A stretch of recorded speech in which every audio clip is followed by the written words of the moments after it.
Hello everyone, welcome back to my channel. අද අපි කතා කරන්න යන්නේ ඉතා වැදගත් මාතෘකාවක්.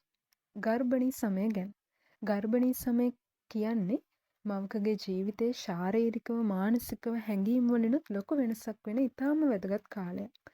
මේ කාලය තුළ මවගේ සෞඛ්‍ය, දරුවාගේ වර්ධනය, අනාගත ජීවිතයේ ගුණාත්මක භාවය මේ සියල්ලම තීරණය වෙනවා.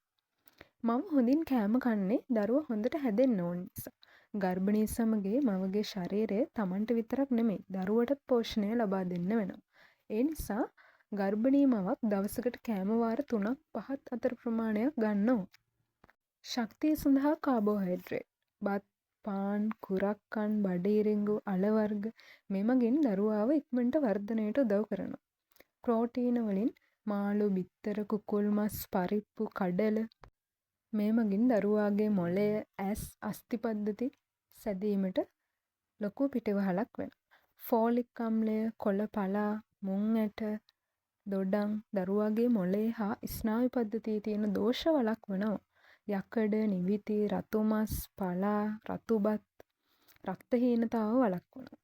මවට ශක්තිය ලබා දෙනවා. කැල්සියම්, කිරි, යෝගට් දරුවාගේ දත් ශක්තිමත් කරනවා. ජලය මගින් දවසට වතුර කෝප්ප 8ත් 10ත් අතර ප්‍රමාණයක් මුත්‍රා අසාදන වළක්වනවා. ශරීර උෂ්ණත්වය පාලනය කරනවා. ගර්භණී සමයේ ශරීරයේ වෙනස් වන හින්දා අතුරු ආබාධ එන්න පුළුවන්. මොනවාද මේ අතුරු ආබාධ? වමනය හා මලබද්ධය. විශේෂයෙන් මුල් මාස 3 උදේ කාලයේ වමනය හා උක්කාරය, මලබද්ධය වගේ දේවල් ඇති වෙන්න පුළුවන්. කුඩා කෑම වේල් අඩු කරන්න ඕන. අධික තෙල් සහිත ආහාර වලින් වැළැක්වෙන්න ඕන. අධික තෙහෙට්ටු ශරීරයේ වැඩිපුර වැඩ කරන හින්දා රුධිර පරිමාව වැඩි වෙන නිසා මේ අධික තෙහෙට්ටුව ඇති වෙන්න පුළුවන්. විවේක ගැනීම, හොඳ නිින්දක් මේක පාලනයට වැදගත් වෙනවා. පාද ඉදිමීම රුධිර සංසරණය වෙනස් වීම හින්දා පාද ඉදිමෙන්න පුළුවන්. මානසික වෙනස්කම් කනස්සල්ල, හදිසි කෝපය වගේ හැඟීම් අපිට දැනෙන්න පුළුවන්. ගර්භණී සමයේදී වෛද්‍ය පරීක්ෂණ වලට සහභාගී වෙන එක ඉතාම වැදගත්. මත්පැන්, දුම්පානය, අධික බර ඇසීම වගේ දේවල් වලින් වැළකෙන්න ඕන.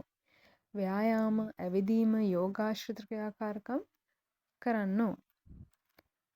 මානසික සෞඛ්‍ය වර්ධනය කරගන්න, සතුටින් ඉන්න එක, පීඩනය අඩු කරගන්න එක, හොඳ සිතුවිලි තියාගන්න එක වැදගත්.